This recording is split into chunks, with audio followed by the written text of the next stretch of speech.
Muito bem, que eu saúdo a amada igreja com a santa paz do Senhor. Amém, irmãos? Irmãos, eu peço que os irmãos fiquem de pé. Vamos iniciar lendo o livro santo, o livro sagrado. Vamos abrir a palavra na terceira carta de João, terceira epístola de João.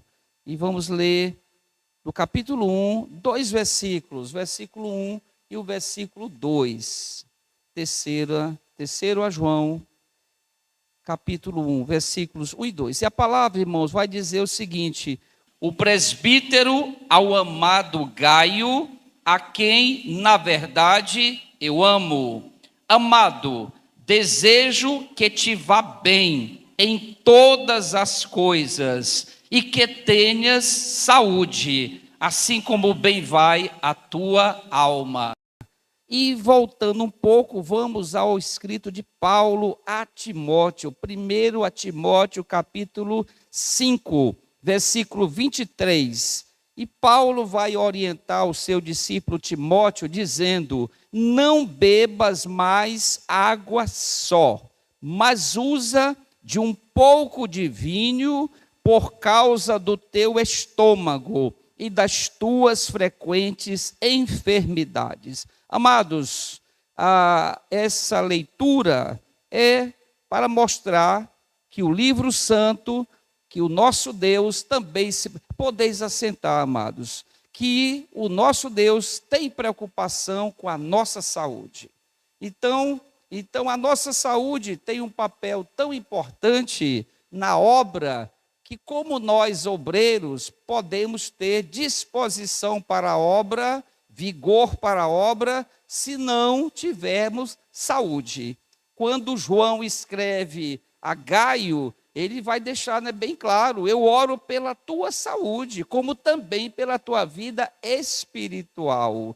Então, o que eu agradeço aqui a essa oportunidade que a Igreja Assembleia de Deus em Caxias, missão, sob a presidência do pastor Caetano Jorge Soares, e hoje aqui a convite do anjo dessa igreja, o anjo, meu amigo particular e pessoal, pastor Albenei. Quando eu olho como um amigo especial. Então eu agradeço, através do nosso amado, a todos os irmãos aqui presentes, por essa oportunidade que nos concedem nesta noite para estarmos aqui trazendo um pouco de conhecimento. Nós iremos dividir essa explanação numa parte onde nós iremos expor o tema, os tópicos, mas haverá uma oportunidade no encerramento, mais ou menos 20% do tempo iremos deixar um tempo aberto para que os irmãos perguntem, para que os irmãos possam tirar as suas dúvidas e trazer, inclusive, as sugestões. Então, haverá um tempo adequado para esta última parte. Irmãos, nesta noite nós estamos trazendo, dentro da programação do Novembro Azul, antigamente só se ouvia falar no Outubro Rosa, apenas as mulheres eram lembradas, Mas aí a saúde a nível de nação, a nível mundial, também voltou a ter uma atenção para trazer também um mês que as campanhas, as mobilizações possam fazer com que nós, homens também tenhamos essa prática de termos estes exames preventivos, pelo menos uma vez por ano. E a Igreja Assembleia de Deus, nesta noite, está disponibilizando para todos os irmãos, para nós, essa oportunidade de levar conhecimento para os irmãos. E não apenas para os irmãos presentes nesse momento, mas para todos tantos outros, espalhados pelo Maranhão, por Caxias e pelo Brasil, e quem sabe até pelo mundo. Os países de língua portuguesa costumam acessar canais brasileiros. Então, uma palestra dessa, uma oferta de conhecimento pode chegar até aos confins da terra.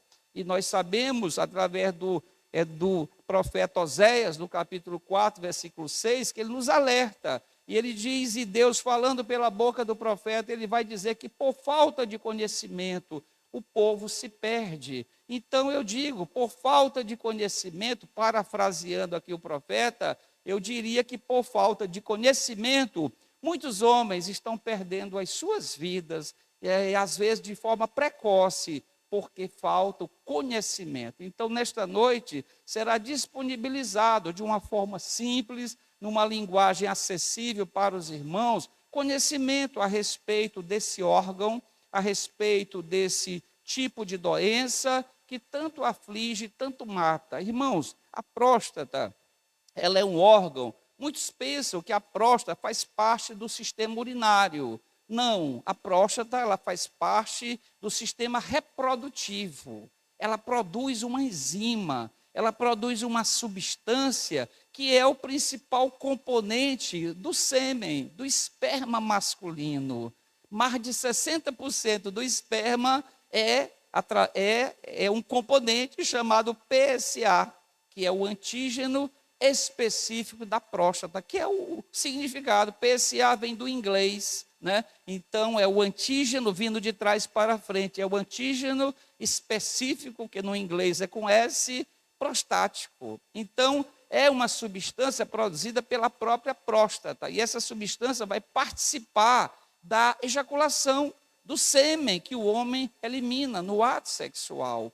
Então, esse órgão, que faz parte do aparelho reprodutivo humano e não do aparelho urinário, é um órgão que nós precisamos destinar uma atenção, pelo menos uma vez por ano.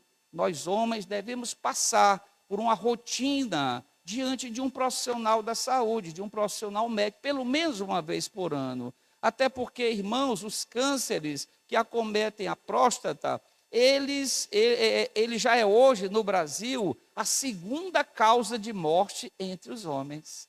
É impressionante, é o segundo câncer que mais mata no Brasil, é o câncer de próstata. Irmão, só perde para os cânceres de pele, só perde para os carcinomas de pele, devido a ser um país tropical, onde a incidência de raios solares é muito grande sobre a nossa pele. Então, ele é o segundo, só perde para o câncer de pele. E isso, irmãos, esses números assustadores estão relacionados com a falta dos cuidados preventivos. E outra coisa, é o segundo câncer que mais mata homens no Brasil, é o câncer da próstata. E nós sabemos que esses números alarmantes, esse quantitativo de mortes pelo câncer de próstata está diretamente relacionado com a falta da prevenção. E os dados de estudos, os dados estatísticos mostram que quando um câncer na próstata, ele é detectado precocemente, ou seja, ele estando ainda na próstata, o índice de cura é de 90%. Então, 9 entre 10 homens com câncer, se for detectado precocemente o câncer, 9 escaparão da morte. Terão esse câncer curado. Por isso, a ênfase, o cuidado das igrejas, o cuidado dos órgãos públicos deve ser muito grande. Fico feliz da Igreja Assembleia de Deus Missão em Caxias está com esse pensamento. Eu tenho percorrido várias das congregações. Antes de ontem eu estava com o pastor Josafá, lá no mutirão, ministrando. Eu achei interessante, porque lá as irmãs do ciclo de oração fizeram questão de participar.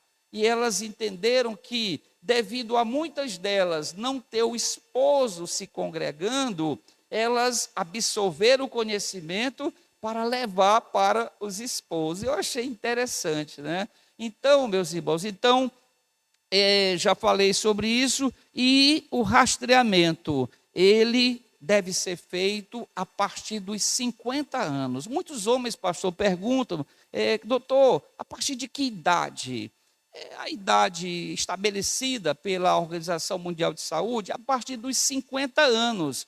Claro que em famílias onde já existem casos, o avô morreu de câncer, o pai morreu de câncer, um irmão teve câncer de próstata, um primo teve. Então, isso faz com que essa idade baixe para 45 anos. Então, esse rastreamento pode ser a partir dos 45. Eu sou filho de uma pessoa, né? O papai teve câncer de próstata, então eu tenho uma predisposição genética para isso. Então, eu tive que começar aos 45 anos. Então, varia de acordo com casos na família, esse tempo de início. E nós vamos ver, irmãos, aqui, o câncer. Muitos irmão, o que é um câncer? O câncer, irmão, nós temos milhões de células no nosso corpo, inclusive na próstata. E essas células passam por uma renovação.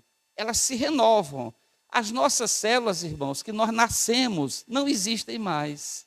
As nossas células de 10 anos atrás, todas morreram. Todas foram substituídas em todo o corpo, inclusive na próstata. E uma reprodução errada, atípica, gera uma célula atípica. E essa célula atípica é o início de um tumor. Então, um tumor nasce de uma diferenciação anormal de uma célula.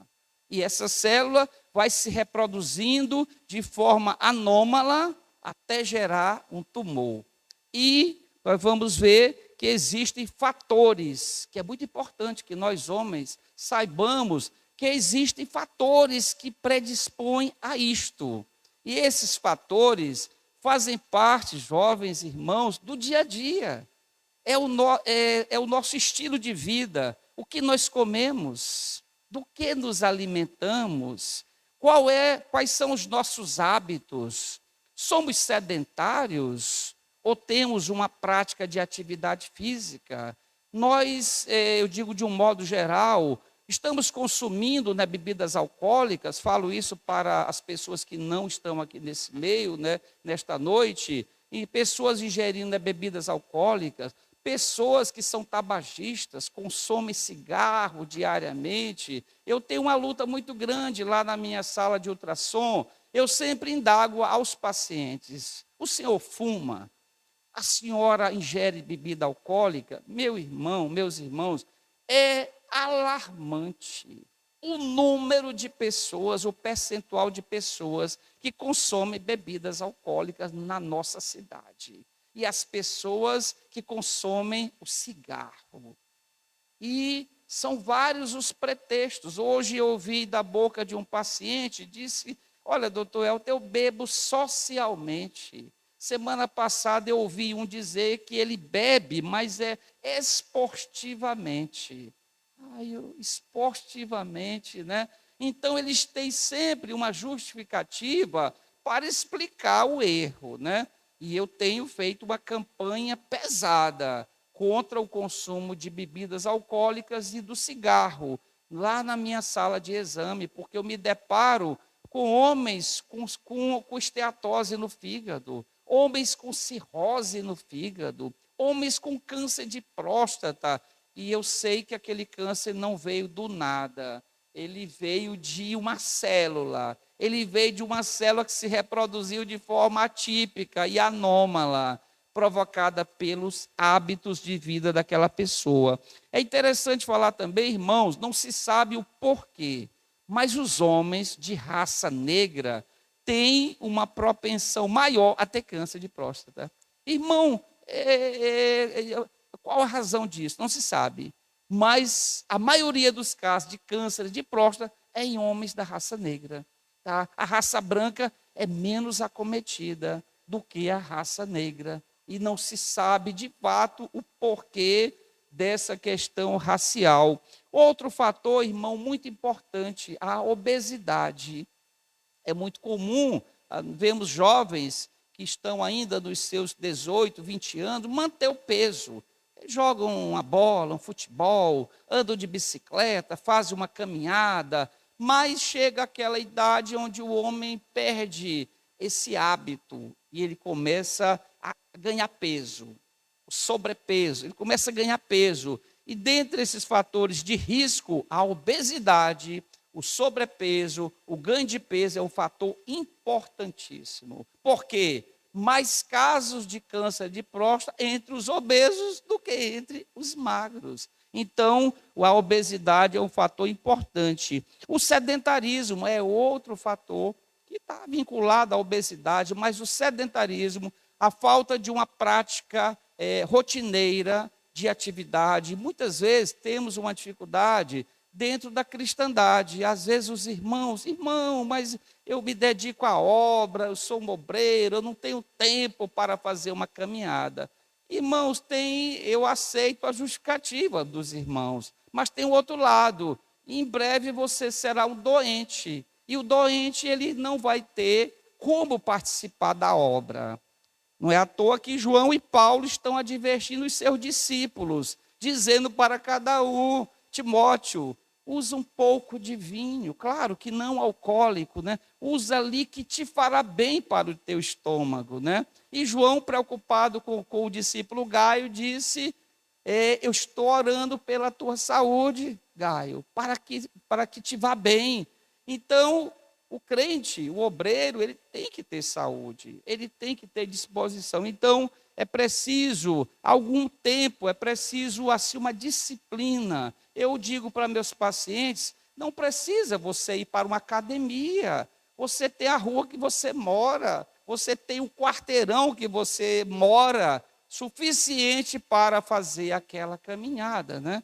Então, são esses os fatores. Também algumas doenças que nós chamamos de concomitantes, por exemplo, os diabéticos, os pré-diabéticos têm uma propensão maior, uma chance maior de ter o câncer de próstata. Então, quando nós detectamos essas doenças crônicas, temos que resolver, temos que estabilizar, temos que tornar aquela doença ali controlada, porque ela será um fator para o desenvolvimento de células malignas, né? E vamos agora passar para os exames. E qual é a periodicidade? Muitos homens procuram o nosso ambulatório. A primeira coisa, a partir de que idade? Já falamos, 45 aos 50 anos. Agora, quais são estes exames que são necessários? Toda consulta médica, ela começa com a coleta de uma história, que nós em medicina chamamos de anamnese. São as informações, qual o seu nome, sua idade, já olhamos ali a idade, né? O senhor tem alguma doença que o senhor já trata, o senhor é hipertenso, é diabético, o senhor tem alguma patologia que diariamente o senhor precise tomar medicações, é da história. O senhor tem alguma história familiar, há câncer, o seu pai morreu de quê? É vivo. Tem alguma patologia, sua mamãe é viva. Não, morreu de quê? Foi de câncer. Os seus irmãos, tios, primos, a história familiar. Então, nessa primeira etapa, nós escolhemos o máximo de informações para nos ajudar no tratamento, nos ajudar no diagnóstico e também na prevenção para aqueles que ainda não são portadores do tumor da próstata. E, após coletar essa história, nós vamos para o exame físico. Esse exame físico, ele desencadeia, na maioria dos homens, uma certa resistência. Há homens que dizem, doutor, eu não vou para a consulta porque toque retal não, eu não admito, e ainda é um tabu, ainda é um fator de resistência para os homens, mas é muito importante o toque retal. Um exame simples, onde eu digo que ele se torna um exame de extrema importância, porque não precisa de tecnologia. Um médico pode estar no São João do Soter e fazer um exame da próstata. Ele pode estar no interior de Caxias, se ele tiver um par de luvas, uma bisnaga de xilocaína, geleia e uma mesinha, ele pode examinar um paciente e detectar alguma coisa. O que é que vai se verificar e se buscar no toque retal? Como está a próstata? Tudo bem, doutor, mas aí eu ouvi falar que o toque não toca a próstata toda, é só a parte de trás, posterior, que faz limite com o reto. Tudo bem, Mas, ao tocar aquela próstata, mesmo sendo na parte posterior dela, externa, nós temos uma ideia. Dá para perceber a consistência da próstata. Irmão Elton, qual é a consistência? Como é que é uma próstata? Os irmãos lembram dessas borrachas Faber-Castell, que os alunos usam para apagar ali o lápis? É aquela consistência de uma borracha, né? Faber-Castell, aquela consistência molinha. Quando se toca, que se percebe uma próstata endurecida, já se começa a ter uma suspeita. Continuando o toque, percebe-se um nódulo, que há um relevo naquela superfície estranho, que não é o padrão da próstata. E ali já se verifica uma próstata grande, aumentada, com hiperplasia. Você toca uma próstata, irmãos, para os irmãos terem uma ideia, ela é do tamanho de uma amêndoa, pequenininha, tamanho de uma amêndoa. E ela pode se transformar quase no tamanho de uma laranja da terra, às vezes até maior, devido ao tumor da próstata, devido ao crescimento até mesmo benigno da próstata. Então, o toque, ele é muito importante, muito importante. E devemos, a cada dia, estar fazendo campanhas para desmistificar esse medo dos homens do toque, né, de fazer este exame. Então, é necessário, pode salvar uma vida. É a detecção que não depende de uma ressonância magnética, nem de um método mais sofisticado, apenas um exame. Por isso que ele nunca caiu em desuso. Pelo contrário, esse exame físico do toque retal, juntamente com o próximo que irei falar, que é o PSA, são fundamentais. É a triagem mundial da próstata, toque retal e o PSA. Como é o PSA? É feito aonde, doutor? É uma biópsia? Não, é no sangue. Vai ser pesquisado no sangue o nível sanguíneo do PSA dessa enzima que acabamos de falar, que é o antígeno específico da próstata. Então, ao dosar, os irmãos poderão perguntar nesse momento, irmão, e qual é o nível normal? Tem que ser abaixo de 4. Mais comum, 1, alguma coisa. É a taxa mais comum, mas até beirando 4, ainda é considerado normal. E essa taxa depende de um homem para outro. Tá? Às vezes, o homem, não, doutor, sempre o meu PSA sempre deu acima de 3. Sempre deu, sempre. Faz ultrassom, não tem tumor. Faz o toque, não se percebeu nenhum nódulo. Então, é o padrão normal daquele paciente. Agora, irmão, um parente meu fez um PSA e deu mais de 20. Chance enorme de câncer e ainda com metástase. Então, o PSA é fundamental. E outra coisa que tem que ser corrigido na mente de nós homens, que o PSA sozinho não resolve a situação. Os homens, para fugirem do toque retal, eles dizem assim, doutor, eu topo fazer o PSA, agora o toque não, mas o PSA eu faço. Aí eu digo para estes homens o seguinte, querido, 17% dos cânceres de próstata não elevam o PSA. 17% dos cânceres de próstata não elevam o PSA. Aí eu pergunto, o senhor quer arriscar? 17% de homens com câncer de próstata diagnosticado com PSA normal. Então, o PSA sozinho não é confiável na totalidade. O ideal é somar com o toque. Um PSA baixo, 1 ponto alguma coisa, e um toque retal negativo, aonde a próstata está com a superfície lisa, sem nodulação, sem um aumento que foi obtido ali a percepção do toque, podemos dizer que o paciente está bem, e pode receber a alta do ambulatório e voltar no próximo ano. Então, é muito importante. E não pode ser só o PSA. Então, além do toque retal, além do PSA, que é feito no sangue, um simples exame de sangue, também temos outros exames complementares. Na nossa cidade, é muito disseminado o pedido pela classe médica da ultrassonografia. É o exame mais pedido pela classe médica. A ultrassonografia tem duas formas. Tem a ultrassonografia transretal, que nós usamos uma sonda longa pelo canal anal, e ela me dá uma imagem da próstata. Mas também podemos fazer a ultrassonografia, que é a mais corriqueira, pela via pélvica, aonde quando os senhores irmãos comparecem, alguém vai dizer, beba água, encha a bexiga de urina para fazer a ultrassom da próstata pela via pélvica. Então, já sabemos que tem duas possibilidades, a via transretal e a via pélvica. E a partir de um exame de ultrassonografia, nós podemos detectar coisas importantes. Primeiro, as medidas da próstata. Quais as medidas? Qual o peso da próstata? Essa próstata tem algum nódulo estranho, suspeito? Esse nódulo, ele é simples ou ele é calcificado? A ultrassom responde isso e nos ajuda muito na prática diária.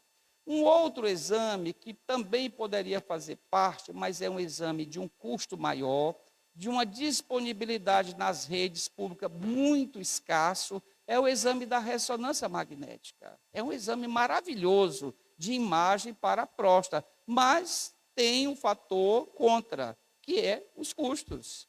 Uma ressonância na nossa cidade beira aí R$800, uma ressonância magnética. Será que isso está acessível à maioria dos homens? Claro que não.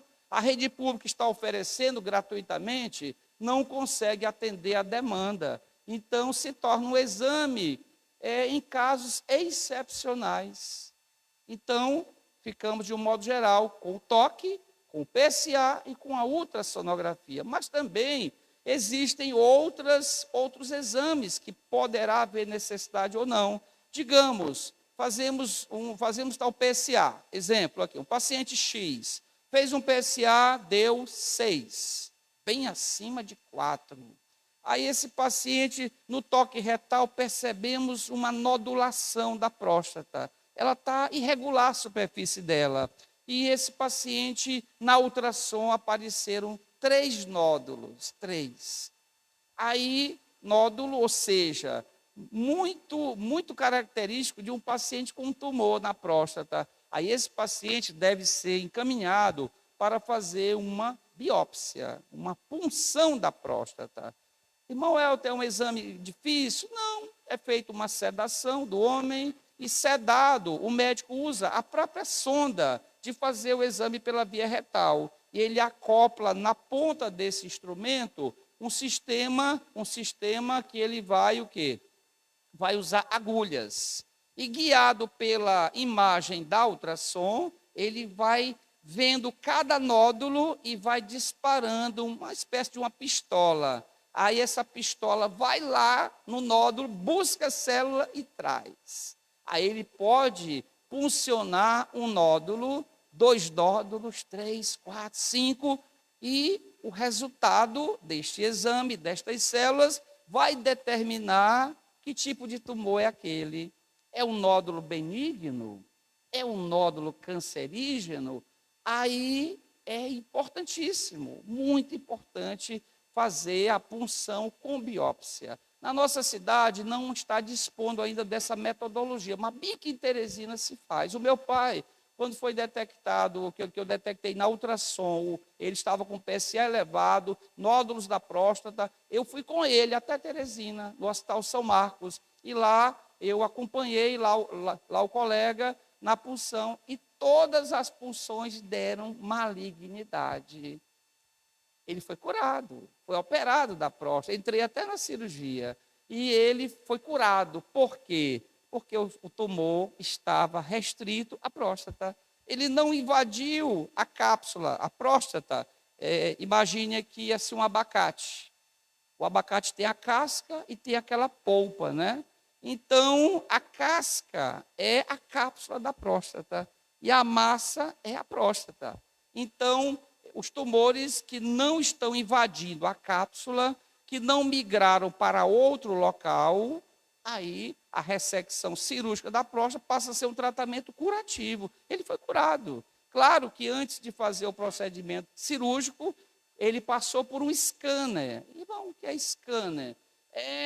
O irmão entra dentro de uma máquina e essa máquina vai fatiando pedacinho por pedacinho do corpo, procurando tumor, desde a cabeça até os pés, para achar alguma célula metastática, maligna à distância, que é o scanner. Aí, não encontrando nenhuma célula maligna, não tem nos ossos, então opera-se a próstata, né? Vamos falar de tratamento mais na frente um pouco. Irmãos, a próstata, ela tem uma anatomia, né? A localização dela, ela está abaixo da bexiga e está na frente do reto. Devido a essa posição anatômica, a bexiga acima e o reto atrás, e ela está cercada de vasos sanguíneos abundantes. Eu vi durante a cirurgia, e muitos nervos. E esses nervos, irmãos, que passam ali junto da próstata, e esses vasos sanguíneos vão para o pênis. Daí o problema da retirada da próstata. Vamos falar mais na frente sobre as sequelas, mas os irmãos já estão aí atentos para o porquê das sequelas nos pós-operatórios, né? Então vamos seguir. Já falamos aqui aí eu coloquei aqui a importância da detecção precoce. É que 90% dos cânceres detectados precocemente terão cura. Então, se 90% cura, isto é um fator que nos anima muito, né, para a sobrevida destes pacientes, né? Outra coisa, muitos pacientes dizem assim: olha, doutor, eu fiz um exame de PSA e deu alto, mas o médico disse que eu não tinha câncer. Esse médico, ele falou a verdade? Eu digo, sim. Ou seja, não é só o câncer que eleva o PSA. Outros fatores elevam o PSA. Vou dar aqui alguns exemplos. As inflamações da próstata. Muitos de nós, homens, temos inflamações apenas da próstata. Do jeito que a bexiga pode ter uma infecção, a uretra pode ter uma infecção, a próstata também pode. Nós chamamos essas patologias de prostatites. É uma inflamação da próstata. Uma próstata inflamada, sobe o PSA? Sobe. É câncer? Não, não é câncer. Outra situação assim que pode ocorrer. No nosso meio há uma utilização de motocicleta muito grande. Os senhores sabiam que aquele solavanco da moto, aquilo ali fica massageando a próstata, ela fica entre o saco escrotal e o ânus. A próstata está ali, entre o ânus e entre o saco escrotal. Se tocarmos ali, logo abaixo está a próstata. A moto, aquele toque nas ruas, pilotando a moto, aquela massagem ali, aumenta o PSA. Aí, um mototáxi vai fazer um PSA, deu alto. Eu vou concluir que ele está com câncer? Não. Eu vou perguntar qual é a sua atividade. Doutor, eu sou um mototáxi. Outros trabalham no campo, já aconteceu de pacientes meus, eles montam a cavalo, são vaqueiros na zona rural, nessas fazendas, e faz o PSA 7. Doutor, estou perdido, estou com câncer. O senhor me disse que até 3 e pouco é que é o máximo.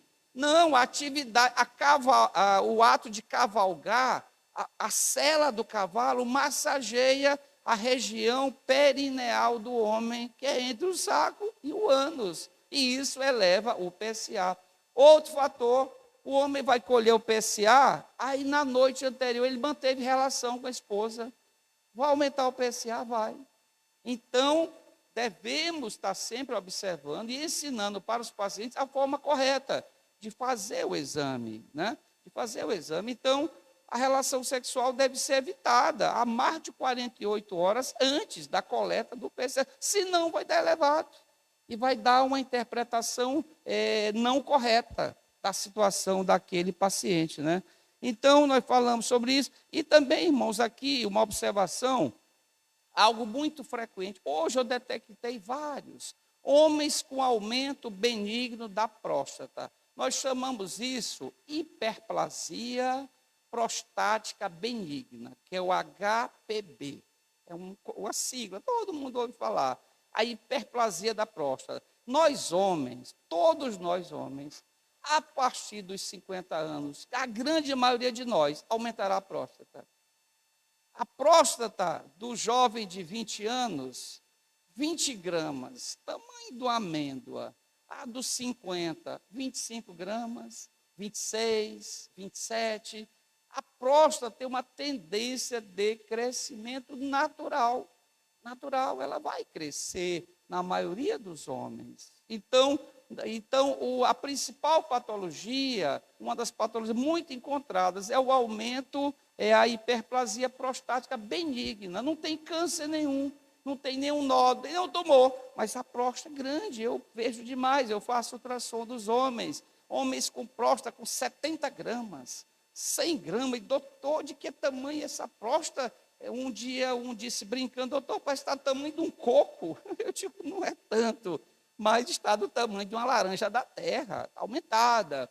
Aí fiz o exame, PSA normal, não tinha nenhuma nodulação, né? Porque esse crescimento benigno, ele é uniforme, ela cresce no total, diferentemente dos tumores, que eles crescem numa determinada região. E outra coisa, os sintomas desses pacientes, né? Vamos falar agora. O paciente, a gente aborda, o senhor tem alguma queixa? Como é a sua urina? Como é o seu jato de urina? O senhor urina bem? O senhor urina numa certa distância? Ou o senhor percebeu um encurtamento do jato? Né? Hoje até um brincando comigo disse, doutor, há décadas atrás eu urinava, dava 1 metro, agora, doutor, eu urino do sapato. Ou seja, são situações que vão acontecendo, né? Então, nós temos que abordar do paciente como é o jato urinário. O senhor, quando urina, sente algum desconforto? Ocorre alguma ardência para urinar? O senhor está fazendo algum esforço, uma força maior para urinar? Como é à noite? O senhor deita e acorda de manhã e não levantou nenhuma vez? Ou o senhor está acordando muitas vezes? A maioria das vezes, os pacientes com crescimento benigno, hiperplástico da próstata, acordam várias vezes, começam a levantar uma vez, daqui a pouco 2, daqui a pouco 3, daqui a pouco a esposa diz, doutor, ele não sai do banheiro. Isso por quê?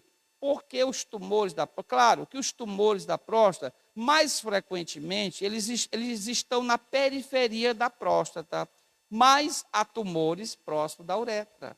A hiperplasia da próstata cresce a próstata toda. Imaginemos que uma próstata, que um de nós aqui pegássemos uma maçã, uma laranja, e pegássemos um canudo. A maçã é a próstata. Vamos fazer um furinho bem no centro dessa maçã e introduzir um canudo. O canudo é a uretra.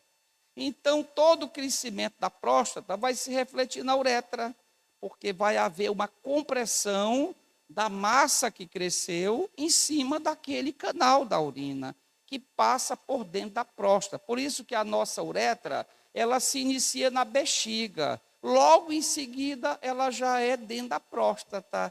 Aí é que ela vai para o pênis. Então, os irmãos entendem, a partir de agora, o porquê desses sintomas urinários, né? Esses sintomas urinários, né? Que vão ocorrendo na progressão da doença. E há casos, irmãos, inclusive, que o paciente não consegue urinar. É tão comum no meu dia a dia, o paciente chega lá sondado. A família traz, doutor, meu avô, meu pai, não urinou. Foi ontem no Hospital Gentil Filho e o doutor teve que pôr essa sonda aí, ou seja, sondado para esvaziar a bexiga, uma uretra fechada, que ele passou por todo esse quadro, sem detecção, sem a consulta, sem o diagnóstico, até chegar nesse ponto ruim, que é do homem ser sondado.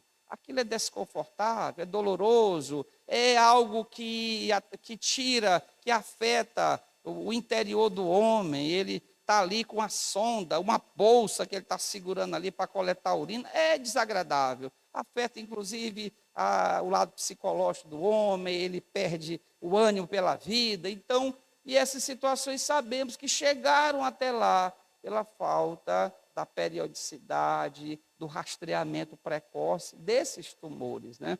E outro sintoma que eu já vi acontecer, pacientes meus, sangue. Doutor, eu tive relação e no meio da ejaculação veio sangue vivo. Sangue vivo. Possibilidade enorme de um câncer de próstata rente à uretra. E esse tumor invadiu a uretra e o sangramento passou para o canal da uretra. E o sêmen arrasta aquele sangue, né?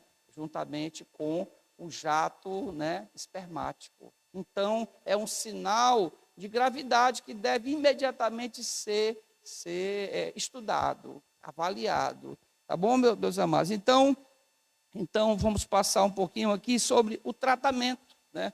Tratamento, quais são as formas, quais são as possibilidades do tratamento para nós homens, né? O tratamento, irmãos, ele pode ir de um simples medicamento, digamos, um aumento benigno da próstata.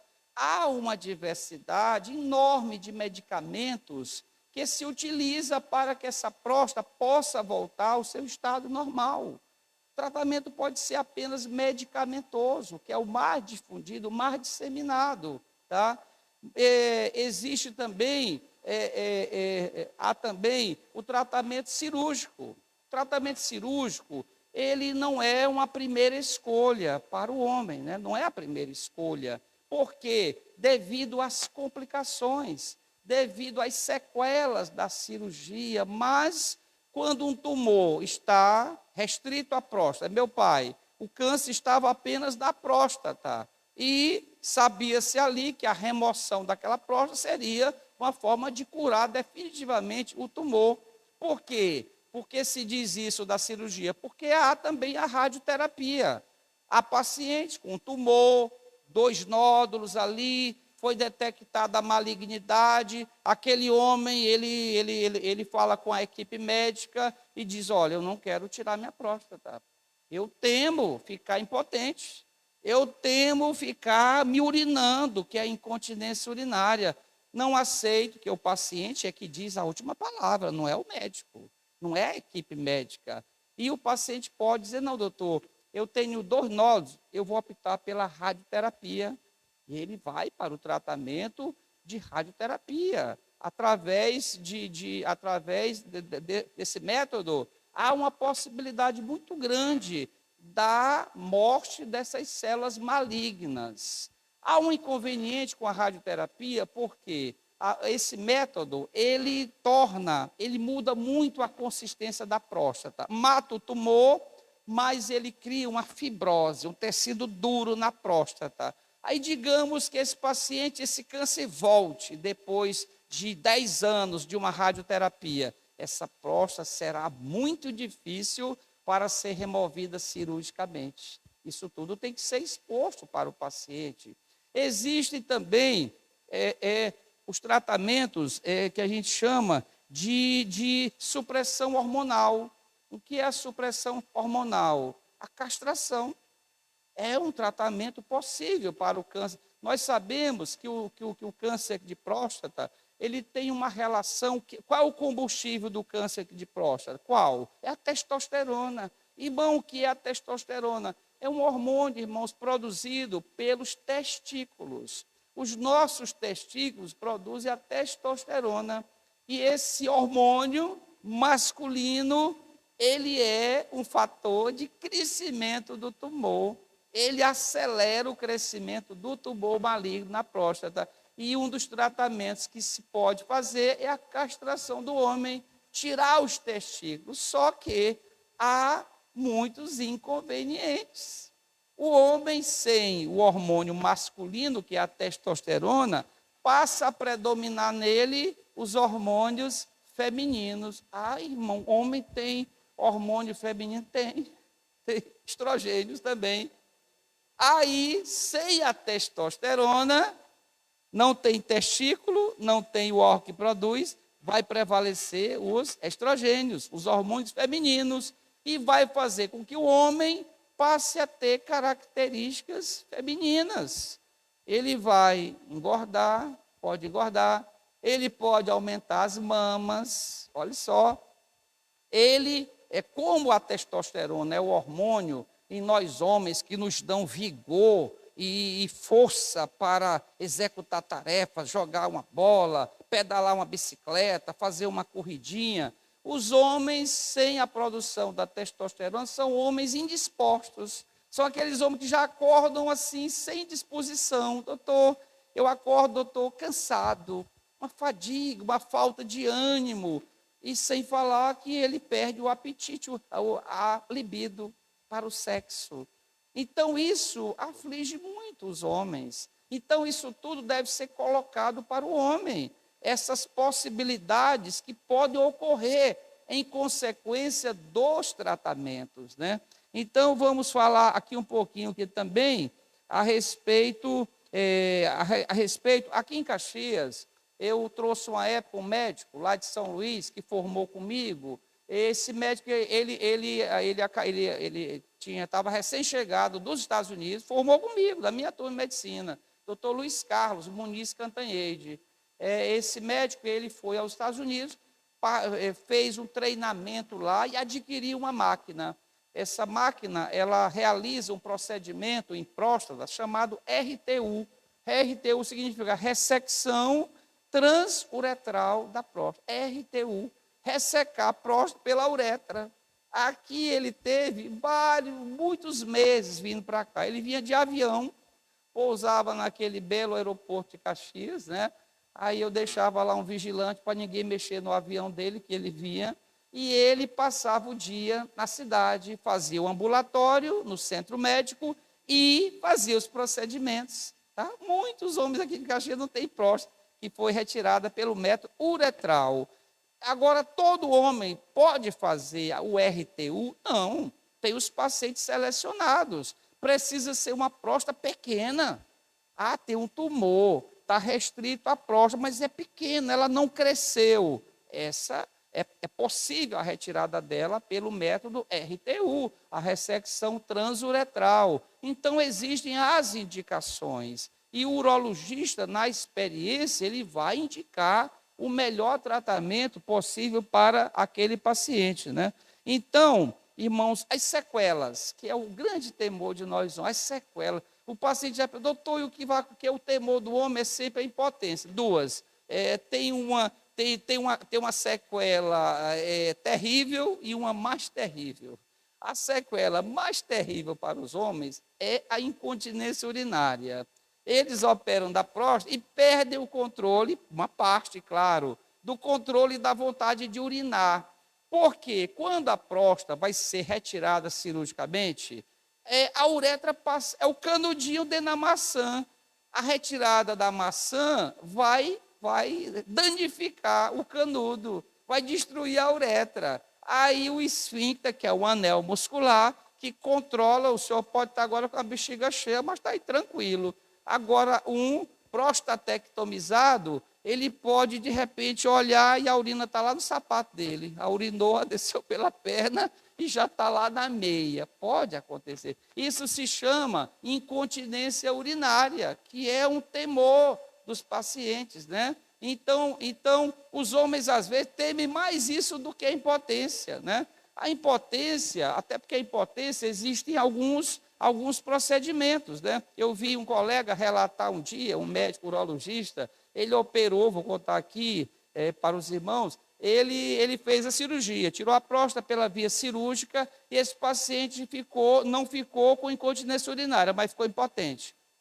Aí ele indicou para o paciente que ele instalasse uma prótese, chamada prótese peniana. Nos corpos cavernosos, nós homens temos corpos que se enchem de sangue, de um lado e do outro, chamado corpos cavernosos. E a prótese peniana é colocado um material de um lado e do outro. e o pênis mantém um estado de ereção para a relação sexual. E esse médico me contou que esse paciente que operou e precisou e colocou a prótese, disse para ele numa consulta de volta: doutor, se eu soubesse que fosse ficar tão bom, eu teria feito aos 20 anos de idade. Olha só. Então existem mecanismos para ajudar o homem a vencer aquela problemática, aquela sequela que veio, né, que veio da cirurgia. Vou falar um pouquinho, irmão, sobre os alimentos. Existem alimentos que são danosos para a próstata? Existem. Existem alimentos que protegem a nossa próstata? Existe. De um modo geral, irmãos, os alimentos que nós precisamos cuidar no dia a dia, isso é muito importante. Nós devemos evitar os alimentos industrializados. Produtos que passou pela indústria são produtos perigosos. São produtos que têm conservantes químicos, são produtos que foram modificados para serem vendidos, enlatados, colocados em sacos, colocados dentro de caixas, como leite, colocado dentro de vidro, de frascos. Tudo isso, irmãos, recebem componentes químicos perigosíssimos, que não só podem trazer um câncer na próstata, mas também um câncer no intestino, um câncer no estômago e outros cânceres, tá? O consumo de refrigerantes é muito comum. Às vezes o pai de família pode até esquecer de trazer o pacote de arroz, mas a garrafa de Coca-Cola ele não esquece de trazer. Ele já coloca naquele hábito ruim, ele, a esposa e os filhos. Aí ele traz a fruta, põe na geladeira e põe a Coca-Cola. O filho, quando olha, ele vai preferir a Coca-Cola ou a fruta? A Coca-Cola, irmão. Então, nós precisamos cuidar da alimentação, o que nós compramos, o que nós consumimos, o que nós estamos consumindo no dia a dia, o que nós levamos para a nossa casa, o que está no nosso carrinho do supermercado. Isso é muito importante, muito importante. E, claro, evitar tremendamente e aconselhar aqueles. Nós não temos esse problema, mas alguém na sua família que é tabagista, que fuma, alguém na família do pastor que não é crente ainda, que consome bebidas alcoólicas. Então, nós devemos orientar estas pessoas. E quais são os alimentos que têm uma possibilidade, um potencial de ajudar a nossa próstata? Veja só, eu coloquei aqui alguns, por exemplo, o abacate, irmão. O abacate é maravilhoso. Ele tem uma gordura benéfica para o nosso corpo. E o abacate é rico em vitaminas, inclusive a vitamina E, que é uma vitamina chamada antioxidante. Ele protege essas células, porque o que é que faz o câncer? Uma reprodução atípica, defeituosa na célula. O abacate ele é um antioxidante, ele retira o que atrapalha a célula. Então, consumir abacate pelo menos 3 a 4 vezes por semana, sem o leite, porque às vezes a pessoa está usando o abacate com leite. Mas, irmão, por que não o leite? Porque o leite é inflamatório. Você está usando um anti-inflamatório, que é o abacate, com um inflamatório, que é o leite. Então, coma ele puro, de preferência sem açúcar. É saboroso. Eu como abacate sem colocar açúcar. Às vezes eu boto um pouquinho de mel ali, dá aquele sabor, é maravilhoso. Então, sem leite e sem açúcar. O abacate puro, 3 a 4 vezes por semana. Quer saber de outro alimento maravilhoso que protege a próstata? O tomate. O tomate tem uma substância chamada licopeno, que tem inclusive em remédio. Você compra remédio à base de licopeno. Passei demais a licopeno para pacientes. Eu, inclusive, já usei bastante. É maravilhoso na proteção da próstata. O licopeno do tomate. Eu gosto de pegar o tomate purinho. Eu corto ali aquela parte defeituosa e como ali os pedaços. É importante o tomate, né? Outra coisa muito importante se chama o açafrão da terra. Eu passo ele na forma de remédio, que é a curcuma. Quem de nós aqui não já ouviu falar a curcuma, né? É uma planta, é uma planta. Dali, aquela planta, ela é usada para a fabricação de remédio. Então, o açafrão da terra, que é a curcuma, eu consumo curcuma todo dia. Todo dia eu tomo uma cápsula de curcuma, todos os dias da minha vida. Ela é uma cápsula amarelinha, cheia de um pozinho amarelo dentro. Mas existe ela natural. Você pode comprar lá no Mercado Central, a curcuma. Então é maravilhoso, é um anti-inflamatório. Vou dar um exemplo. Eu estava acometido de uma artrite reumatoide terrível. Eu estava já deformando meus dedos, crise de dores nos ombros, joelho esquerdo. Eu estava vivendo um quadro de dor que estava atrapalhando o meu dia a dia de trabalho. Foi quando eu comecei a usar a curcuma. Todo dia uma cápsula. Irmão, eu chegava a tomar 3 medicamentos diferentes por dia para não ter dor. Hoje eu só não tomo nada, só a curcuma. Então é muito importante no dia a dia, né? Ver se eu coloquei mais alguma coisa aqui. Não. Então, os irmãos, outra coisa, cuidado com a carne vermelha. Nós, maranhenses, somos adeptos da carne vermelha. Eu estou o tempo 12 para as 9, até 9 a gente termina. Então, a carne vermelha é sempre nociva, não só para nós homens, mas para todas as pessoas, mulheres, crianças, adultos, idosos. A carne vermelha não deve ser consumida. Vou dar aqui um exemplo.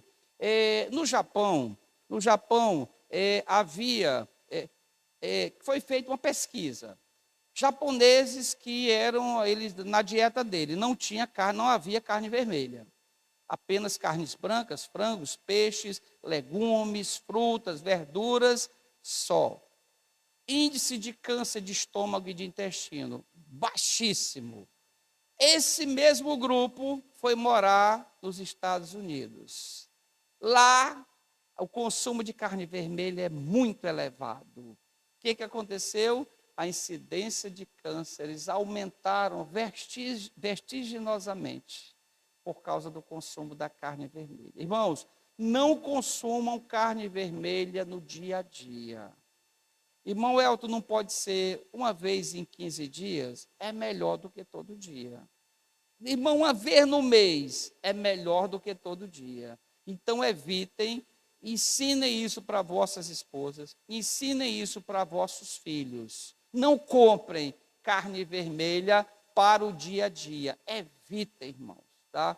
Então, vamos trazer essas alternativas para a nossa família. Então, vamos, para encerrar, falar sobre a prevenção. A prevenção, controle do peso.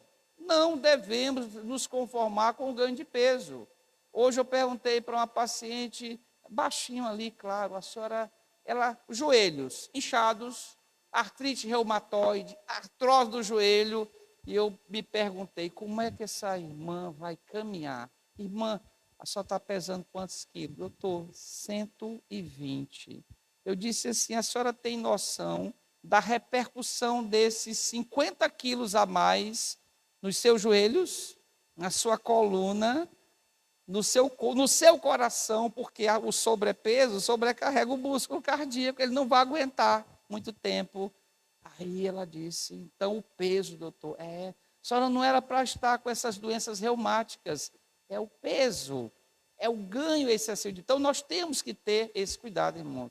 Nós, crentes, nós temos às vezes uma tendência a relaxar isso, como se, o crente não é para praticar esporte, o crente não é para andar de bicicleta, o crente não é para fazer caminhada. Não, irmãos. O Senhor quer o nosso corpo bem, quer o nosso corpo saudável, porque assim nós seremos mais produtivos. Quando Paulo escreveu a Timóteo, ele estava preocupado com a obra, com o ministério de Timóteo. Timóteo só via doente. Timóteo tinha problemas estomacais constantes. Quanto isso atrapalhou a obra de Timóteo? Muito. Chegou ao ponto de Paulo dizer, inclui aí um vinhozinho, Timóteo, que vai te fazer bem para esse estômago. Por quê? Porque o discípulo tinha problema de saúde, né? Então é importante. Alimentação saudável. temos que ter, irmãos, uma alimentação saudável, não industrializada. Cuidado. Eu falando um dia para uma paciente, ela disse, não, doutor, lá em casa é só suco natural. Eu digo, como é que a senhora faz? Se prepara? Ela disse, olha, eu compro a garrafinha de caju, a garrafinha de... Garrafinha? E a senhora acha que aquilo é saudável, mas é da fruta. Eu digo, irmã, qual é o tempo de validade? 1 ano, 2 anos, pronto, já deixa de ser natural. Tem conservantes químicos perigosos. Então, é ao natural. Frutas ao natural. Até os legumes e verdura, cuidado, porque está cheia de agrotóxicos perigosos. Temos que aprender a manusear aquelas verduras, tá? Aquelas frutas, uma maçã, ali tem agrotóxico. A uva, por que que o inseto não devora, não destrói? Por causa do agrotóxico. O morango, tão lindo, tão bom, está ali. Então, nós temos que preparar, nossas esposas têm que saber cuidar desses alimentos para tentar remover da superfície dele, da casca, os tais agrotóxicos, né? Então, nós devemos ter hábitos saudáveis, dormir bem, temos que, o que se diz, pelo menos 8 horas por noite de sono. Há pessoas como eu que dormem muito pouco, não é bom para a saúde dormir pouco. Temos que ter um tempo de sono, que deve ser a juventude hoje. Os pais têm que observar, eles vão para o quarto, o pai e a mamãe pensam que ele está dormindo, está no celular, está na internet, e vão dormir 3 horas da madrugada, de manhã, como é que acorda, como é que tem um desempenho na escola, na faculdade. Temos que estar atentos para estas coisas, né? Então, irmãos, então é isso. Então, de um modo geral, irmãos, era isso que nós tínhamos para trazer para os irmãos. E agora o nosso amado pastor da J. Abreu vai interromper essa primeira etapa. Antes disso, eu quero agradecer a Deus o Pai, a Deus o Filho e a Deus o Espírito Santo e a amada igreja, através do anjo da igreja, nosso amado pastor Albenei, por essa riquíssima oportunidade que nos concederam nesta noite.